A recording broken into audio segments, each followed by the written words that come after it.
Hai, hamsterku tercinta yang mencintai finansial. Apa sebenarnya yang dibutuhkan untuk jadi kaya? Gelar yang mewah, koneksi yang tepat, rencana bisnis yang mematikan. Tentu, semua itu membantu. Tapi kamu juga perlu sikap yang tepat dan cara melihat dunia di sekitarmu.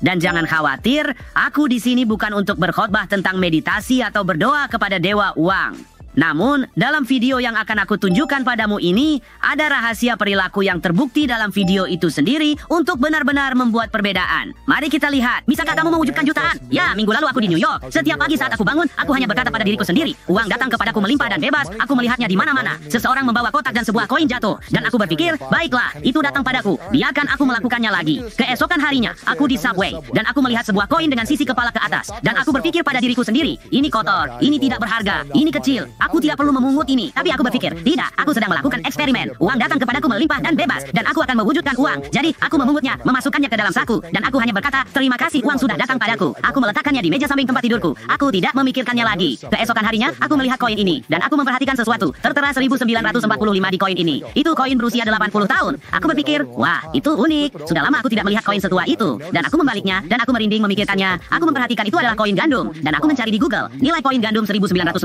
Dan satu yang baru saja terjual, tebak berapa nilainya? Aku tidak tahu. $4.000.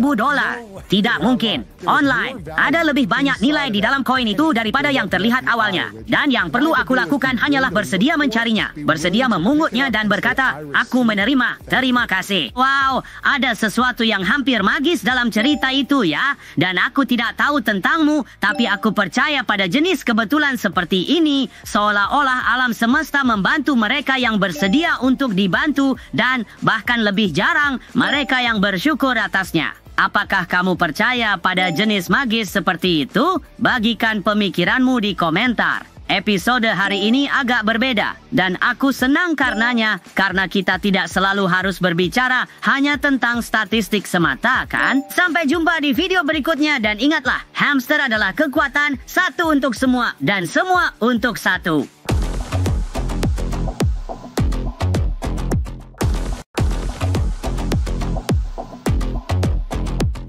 Hey, hamster-hamster yang mencintai keuangan. Berpikir dengan benar adalah kunci sukses. Ini bukan hanya tentang bekerja untuk uang. Ini tentang menciptakan nilai yang benar-benar dihargai orang. Percayalah, mereka bukanlah hal yang sama. Ingin belajar berpikir seperti seorang pebisnis ulung. Baiklah, beruntunglah kalian karena aku telah menemukan video yang menjelaskannya dengan contoh-contoh sederhana seperti untuk anak-anak. Bersantailah, ayo kita lihat. Jangan pernah membayar anak-anak kalian untuk merapikan tempat tidur mereka dan membersihkan kamar, mencuci piring dan membuang sampah, atau mengerjakan PR. Uang datang sebagai hasil dari penciptaan nilai. Dan kemudian yang dilakukan orang tua adalah mereka berkata, baiklah, anak-anakku, mengerjakan daftar tugas dan aku memberi mereka uang mingguan. Uang mingguan tidak mengajarkan mereka apa-apa tentang menciptakan nilai untuk uang. Oke, jadi sekarang, itu adalah nilai karena mereka membantu di rumah, jadi mereka berkontribusi. Tetapi masalahnya di situ adalah bahwa setengah dari tugas tersebut seharusnya tidak pernah dikaitkan pada uang. Kita menyebut itu sebagai harapan. Ya, standar. Yap, oleh karena itu pekerjaan rumah tidak berfungsi di bagian pertama. Setengah lainnya dari pekerjaan rumah tersebut harus menjadi menu cara untuk mendapatkan uang, dan ini harus tidak terbatas.